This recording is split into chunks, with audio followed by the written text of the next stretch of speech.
as the song says, it's a long way to Tipperary. So why rush it? Today, you're going to hear some excellent advice on things to do and how to spend your time in County Tipperary. Hi, welcome again to the Traveling in Ireland podcast. Today, we are going to go into Tipperary, and I have a terrific guest here with me to share all about the county beyond its key site, the Rock of Cashel. Now, remember, if you happen to go out or meet somebody who you have heard about on the podcast, mention that you heard about them on the Traveling in Ireland podcast. So be a name dropper and share where you got the information. So today I am joined by John Cash, who I'm sure, John, you probably get a lot of Johnny Cash comments when you talk to people, yeah? Oh, absolutely, Jody. Yes. From the time I was in school, my mom used to always insist, we christened you John, not Johnny. So, So John is a tour guide and photographer based in County Tipperary. And I actually heard about John from his cousin Rosemary. Now I'm blanking on that. Rosemary, yeah. Rosemary. Rosemary, yeah. She emailed me and she said, you need to have my cousin John on the podcast to talk about Tipperary because he's a great guide. So I completely appreciate that tip. And I'm excited to kind of dig into County Tipperary with you because I think it's one of those counties that has so much to offer, but people really only know about one site, and that's the Rock of Cashel. Absolutely. And it's something I've been passionate about over the years to try and encourage people to engage much more. There's so much more to see in Tipperary. We have a huge build heritage in the county. Just down the road from Cashel, 10 miles from Cashel, you have Cahir Castle, which has been... My favorite. It's beautiful and used in so many iconic films. Last Duel, The Green Knight, right back to Excalibur was filmed there back in, I think, the late 70s or around 1980, around that period. So, I mean, it's actually won awards as a film location now and everything. So, you know, and that's just one of so many sites that we have in Tipperary. And it's a huge county for something I think maybe a lot of people don't realise, one of the bigger inland counties, so big that it had to be divided in two. So originally we had North Tipperary County Council looked after the administration of the northern side of the county, and South Tipperary County Council looked after the administration of the southern side because the county was so big they felt it needed two different bodies to actually carry out public works and things, you know. Interesting. So why don't we start with kind of that marquee site, the Rock of Cashel, because it's what everybody knows, right?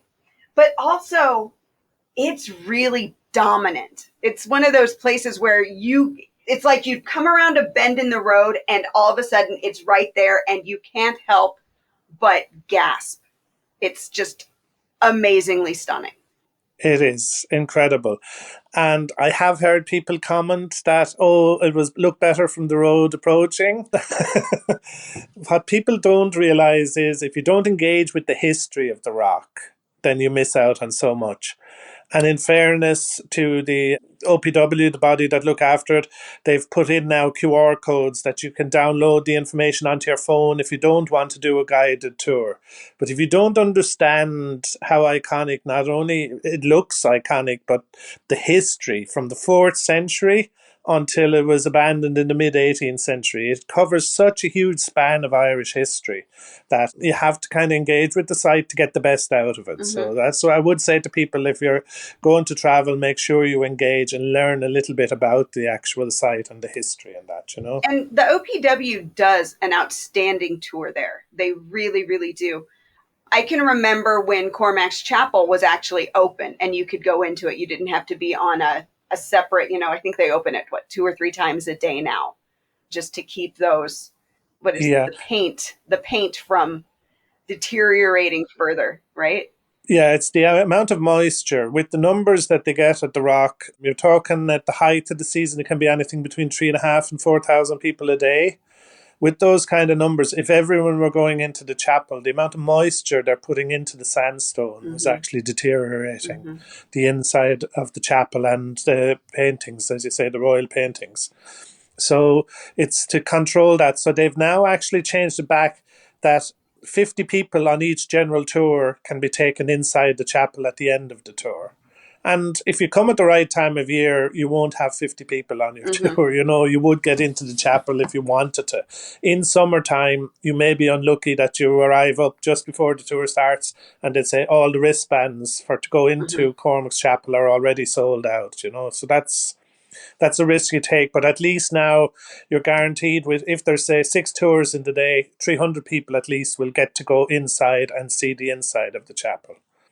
And it does depend. Some people are more interested in history than others. Something I'm very conscious of a tour guide to be able to maybe talk about other aspects, sport and other aspects of our heritage as well, that you can engage maybe with people or young people who wouldn't feel they'd have the same interest in history as I have. I have a huge Mm-hmm. interest since I was very young, but I mean, I'm very conscious that you cannot just talk about the history all the time either. Mm-hmm.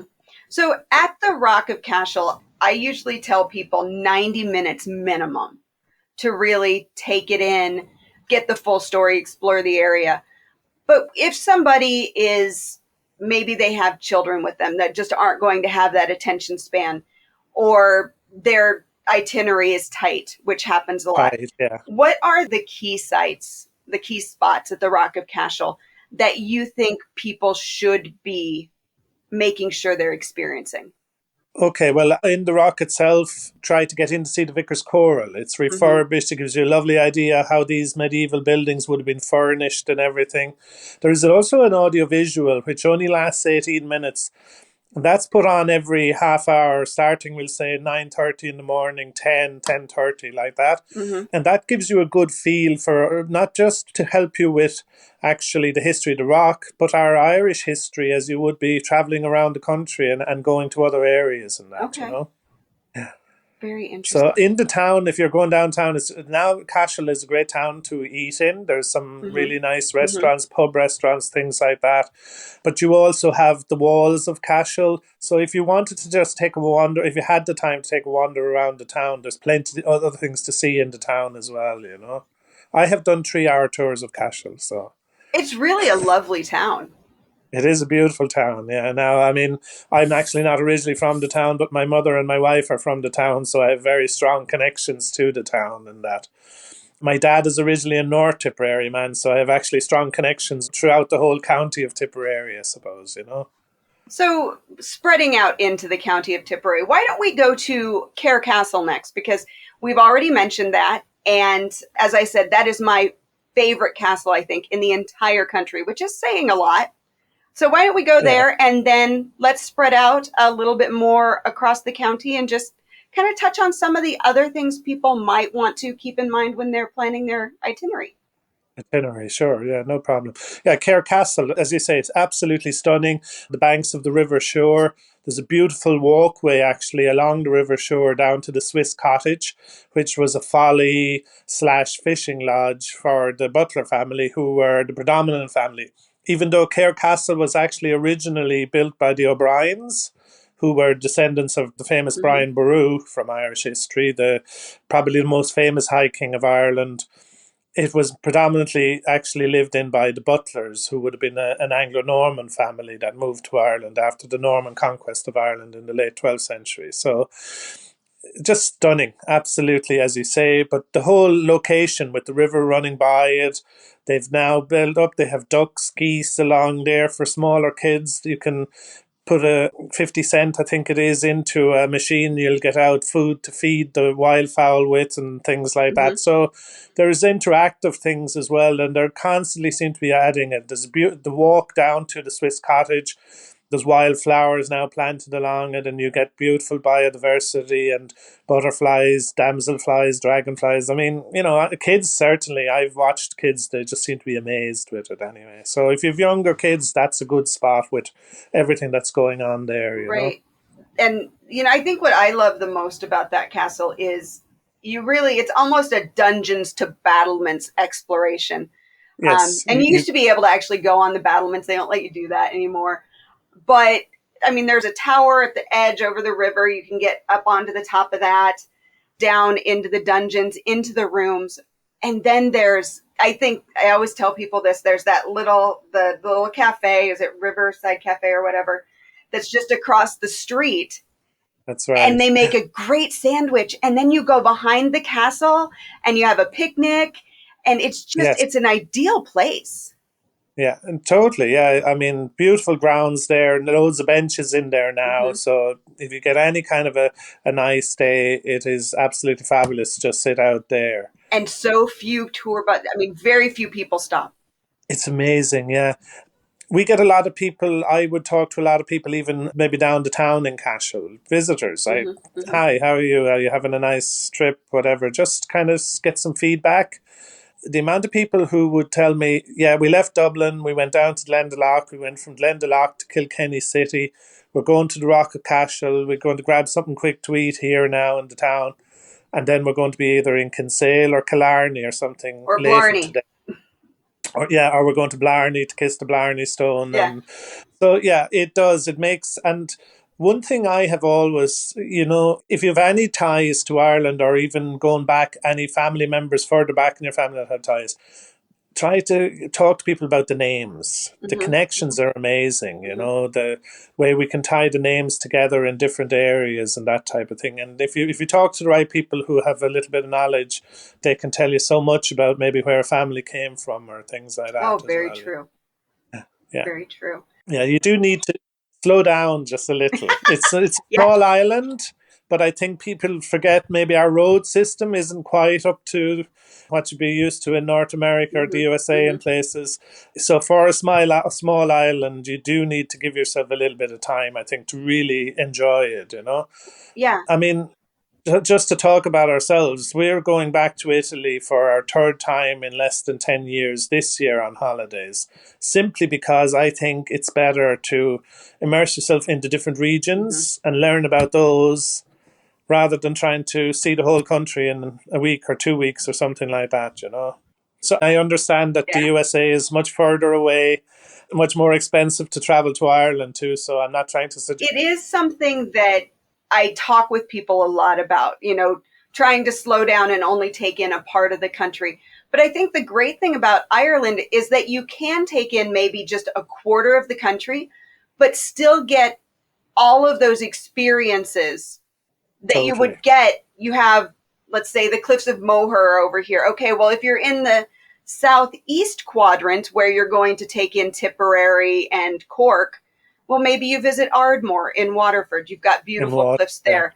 So you can find all the experiences in each quadrant. You're just not getting the names, I guess, that Yeah. people are used to or that they feel like are that bucket list stop. Yeah, as a base, Tipperary is quite central. It's good from the point of view is you can make the Cliffs of Moher in under 2 hours. Mm-hmm.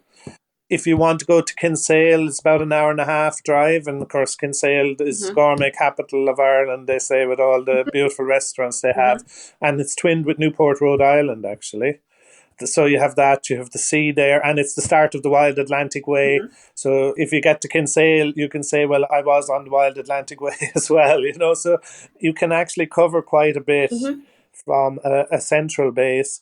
North Tipperary is also part of the Shannon region. So if you go to North Tipperary, you're covering the Shannon area. You can go to Ballina, cross over into Killaloo in County Clare, where Brian Boru was from Killaloo, actually. So you're very central in this area. And look, none of us want to see people coming, spending all their money in Tipperary. We understand they want to see more of the country and they want to experience as much as possible. But I'm just throwing it out there. Don't write Tipperary off Mm-hmm. either. Let's talk about then a few other spots that people might want to keep in mind when they do come through Tipperary instead of, making the one stop and getting out. Let's say that they plan to spend a night in Tipperary and really take in, a solid day in Tipperary. What else would you recommend? Okay, if it's scenery you're looking for, then you have the Glen of Aherlow, which is beautiful scenery. It's situated, the glen is actually between the Galtee Mountains and the Slieve Mountains. Beautiful area. If you're into early Christianity or anything, or even pre-Christianity, pagan, there's a series of wells in the Glen of Aherlow. Many believe they were all pre-Christian places of worship, and when Christianity came to Ireland, they became Christian places of worship. So you've St. Picon's, St. Sedna's, and St. Berahurt's well in Holy Kyle. So you're really getting a feel for the old ways of Hmm. maybe Hmm. the early Christianity in Ireland. I would call them secret sites. They are, like, most people will never get Oh, to right. experience these. But I mean, if you had the time, you have that. If you had maybe teenage kids and you're looking for something that they could do, Mitchelstown Caves, even though Mitchelstown is in County Cork, the Mitchelstown Hmm. Caves are right on the Tipperary border, actually, we'll claim them. But there's an outdoor activity centre there, Galtee Extreme Hmm. Activities. So there's archery, there's climbing walls, both indoor and out. So if you got a wet day and you're looking to put down time, I know there are things they can do at home, but sometimes you have to compromise and say, oh, look, we're going to give a half a day that they can do what they want to Hmm. do so Hmm. that we can enjoy the rest of the day. My own two sons are grown up now, but I know when they were teenagers, you tried to compromise and Yeah, of do something course. with them as well, so that it's their holiday as well. So there's, like, there is actually quite a bit of activity like that you can do, that you can make it a family affair. Like I say, the caves are fabulous, and actually they hold concerts occasionally in the caves because they're just beautiful. The sound that carries through the caves. So, there are, like, you can mix it up. As I say, this area is renowned for horse racing, and there are three horse racing. Yeah, I was just going to bring that up. It's kind of part of the whole equine horse country area, which is something that the tourism board is actually focusing on in this. Well, actually, it's just started. I had a chat with Laura McGee from Horse Country not that Right. long Yeah. ago. And yeah, the horse breeding and the equine in that area is just phenomenal.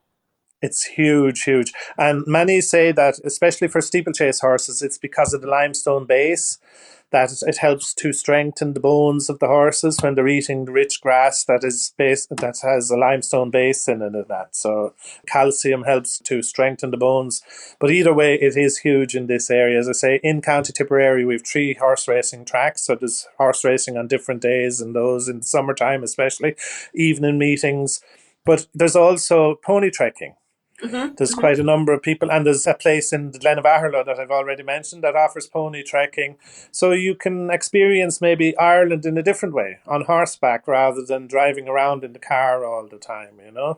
Right. If Get you're out someone and who's into yeah. maybe art, then one of our most famous stained glass window artists in Ireland is a man called Harry Clark. And down near Clogheen, we have St. John's Church there in Duhill, and that has Harry Clark windows in it. So if you wanted to experience something like that, you can maybe visit there. And then Clogheen is the gateway to the famous, what's known as the V, Hmm. Hmm. which is a beautiful drive across towards Lismore in County Waterford. Yes. And it's literally a V that was carved out of the Knockmildown Mountains by glaciers during one of the ice ages. The It's views stunning. in the V Gap are stunning. Stunning, absolutely, yeah. So I better not leave out North Tipperary.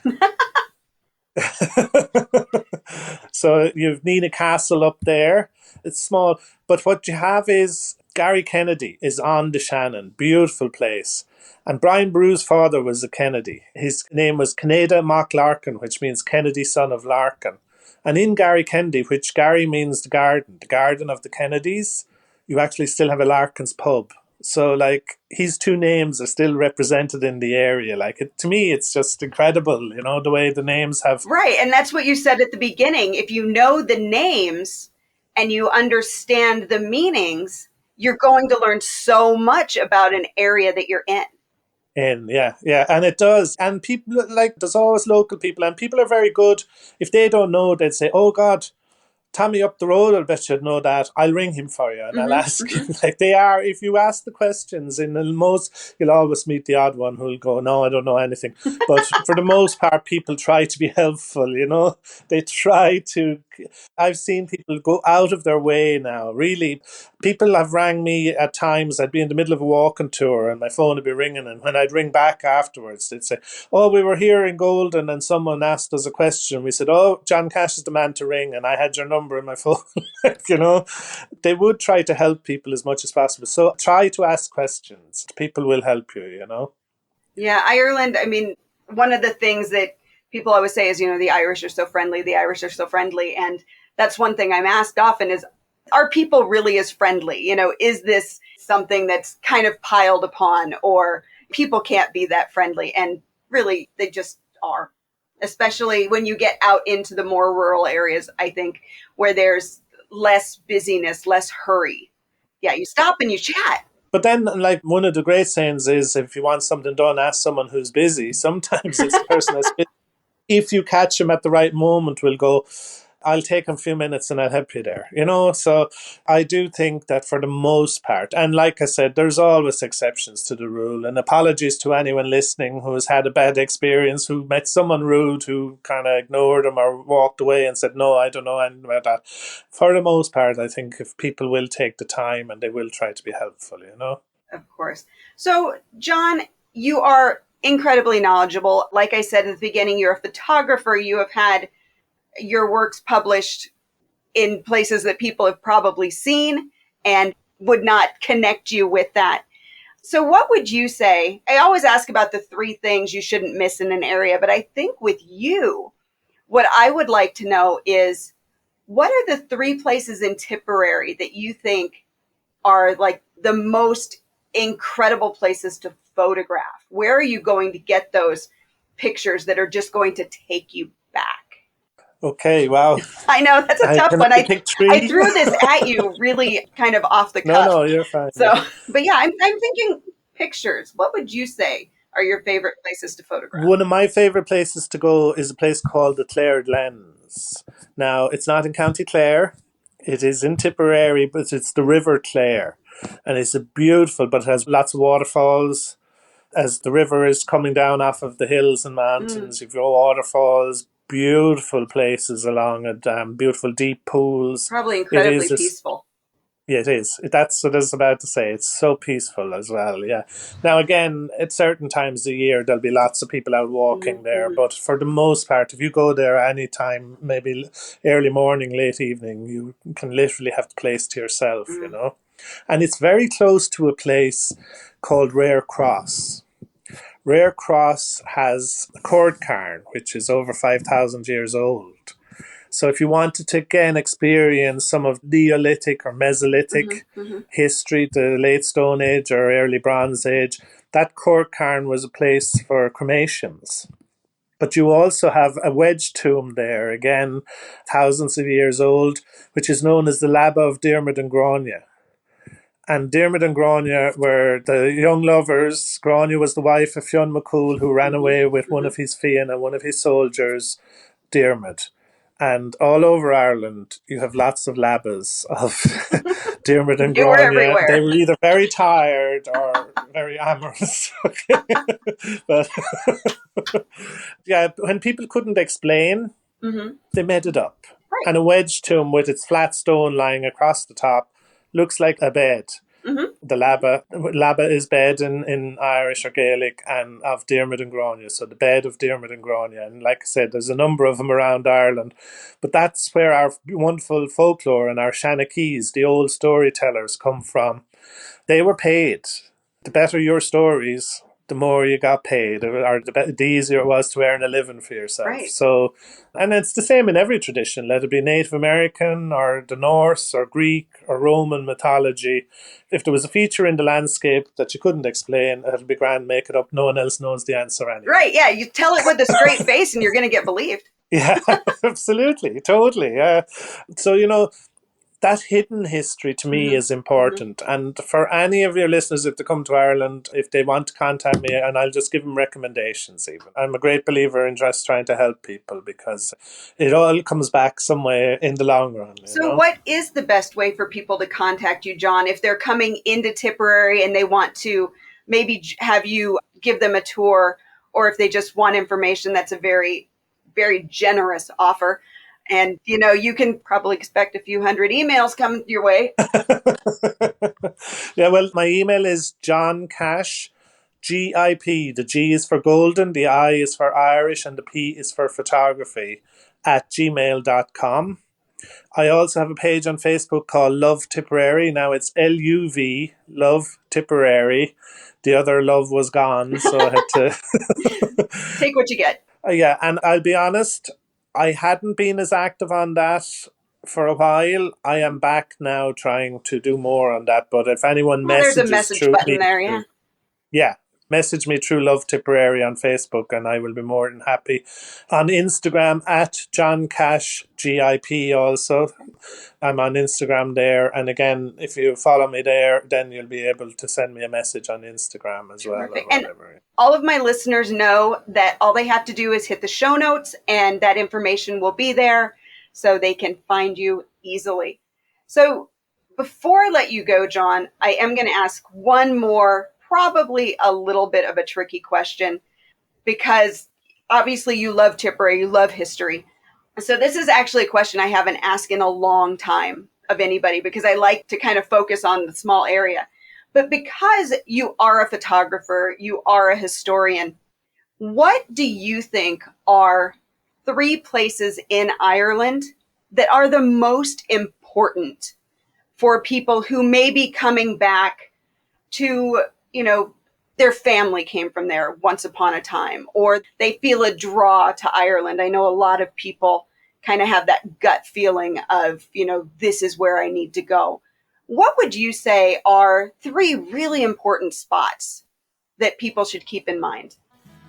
Are you ready to hit the road in Ireland? When it's time to compare car rental prices, check out Irish Car Rentals, my top pick for great vehicles and outstanding customer service. Plus, I have a special treat for you, an exclusive 10% discount when you book using link IrelandFamilyVacations.com/ICR. Start your journey the smart way, save more, and explore more with Irish Car Rentals. Well, I mean, if you're talking about, I would always say try to reach out to someone. And again, people can reach out to me. If you have a surname, you can be sent specifically to a particular area. Because we'll say predominantly now the surname O'Sullivan, which is O'Sullivan, him of one eye is what it means. Him of one eye. There's a story there. Absolutely, great warrior, but they actually believe it is that he looked like, if you look at a bird of prey, an eagle, you can only see one eye at any given time, and that he was like an eagle or was soaring, into battle or whatever, and that's where the name came from. But anyway, sorry. So they've now predominantly associated with West Cork and the Beara Peninsula, those areas. But originally they came from Tipperary. And again, I'm not trying to claim it, I'm just using names that I would be very familiar with. The Hill of Knockgraffan, which actually translates to Irish as the Hill of the Fort of Fionn. From Irish, that's the proper pronunciation. Rats is a fort, and it's been anglicised to Knockgraffan, but it's actually the Hill of the Fort of Fionn McCool. That's where the O'Sullivans originated originally, if you go right back to the early history of Ireland. And they got driven off their land by different invaders, and they eventually ended up in West Cork. So I'm saying to people, try to make some connections to find out. The Hill of Tara is someplace that a lot of people don't go. And yet you were standing on the seat of where the High Kings of Ireland stood. Every single Celt or Irish person would have had to have a connection to the Hill of Tara, because that's where the High King came from. You have Brunabonia or Newgrange close to that as well. So if you're in that area, you can do a number of places. Just across the border in Northern Ireland, you have Navan Fort, again, huge significance in Ireland. I mean, I can tell you, so many. I visited so many places. Yeah, I'm not trying to cop out. It is so hard to just name 3. If you go further down, then, I mean, Just for towns, for experiences, Dungarvan in Waterford, which is Mm-hmm. close to Ardmore that you mentioned earlier, Jodie, Mm-hmm. is a Mm-hmm. beautiful town. Lovely And there's town. beautiful places now on the waterfront to eat. And if you're the type of person that just wants to sit and relax and watch the world go by, you couldn't do a lot worse than visit the likes of Dungarvan and places like that. Kinsale is the same, but Dungarvan isn't as commercialised. So I Right. think it's a little bit more relaxed and you're maybe able to chill out a little bit more in places like that. So look, all I will say is take your time. You don't have to try and cover 300 miles every day. Such good advice. It is a beautiful country. The people will engage with you. If you meet the right people, certainly they'll engage with you, and you will have wonderful experiences and wonderful stories to tell when you go home. And I think that, to have those experiences and connections is as important as seeing 50 places around the country. I mean, again, I would say the Cliffs of Moher are beautiful, but if you're heading towards Donegal, the Slieve Lee Cliffs are absolutely spectacular. And the colours, if you go at the right time of year, with the grey stone, the purple of the heather, and the green of the grass, it's Yeah. just incredible. And Ireland's an island. There's cliffs all around it. It's There's cliffs all around it. You have the Glens of Antrim if you go into Northern Mm-hmm. Ireland. You have the walls of Derry and what's known as Free Derry, which was the Catholic section of Derry or whatever. So if you want the more modern history of what happened in Ireland, maybe through the Troubles, there's something for everyone. I will put it Mm-hmm. that way. You don't have to stick to the early history or the medieval history. There's that more modern history. And of course, the USA had played a strong hand in getting what Mm-hmm. is now the Good Friday Agreement. So, I mean, you can go to Belfast and places and experience all of that as well. Yeah, but that's not to say that up in that area you don't also have that very old Oh, history. Because you have the stone circles, you have the Giant's Causeway.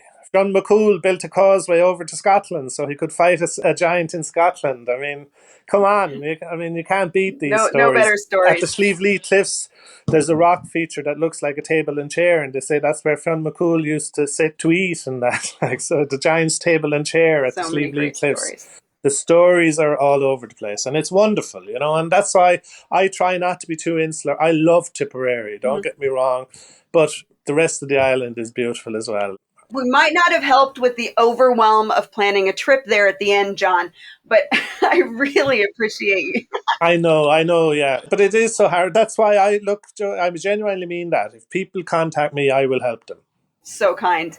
And I have to say, to the staff in Irish chauffeur travel, send their regards. Ah, yeah, I love So them. I do a little bit of work with Alma, Grania, Orla, and Shane, all the guys, Sam. Oh yeah, I can't name them all now. I'm going to they're leave someone stellar. out.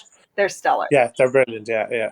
So they sent their regards. I was talking to Alma the other day. I said that I was hoping to be on the podcast. So she said, make sure and tell Jodie we said hi. So I've done that. That's wonderful. Well, John, I want to thank you so much for taking the No time problem. No. to chat with me today, for sharing kind of the highlights of Tipperary and, gosh, so much information about the rest of the country. You are truly a wealth of knowledge, and I hope people will reach out to you, check out your Facebook page, your Instagram, see all your amazing pictures, and get some inspiration from you. Okay, no problem. And All right, Jodie. Thank you so much for inviting me to come on. I really appreciate it. I hope you enjoyed my chat with John and learning more about the history and stories of County Tipperary. This has long been one of my favorite areas of Ireland, and it's actually in 4 of my free itineraries. These itineraries are the perfect inspiration for you to begin planning your own Ireland vacation. In addition to places to visit and things to do, you're also going to get attraction and lodging recommendations, car rental tips, and money saving advice. To see and review these free itineraries, just visit IrelandFamilyVacations.com/plan, PLAN. If you enjoyed this podcast, please leave a 5-star review at Apple Podcasts, Amazon Music, Spotify, or wherever you listen to podcasts. If you can't leave a review on your podcast app, leave a review on the Ireland Family Vacations Facebook page or on Trustpilot at IrelandFamilyVacations.com/trust. If you have questions or comments, you can email me, Jody, Jody, at IrelandFamilyVacations.com. And as always, thank you so much for listening. Until next time, slán go fóill.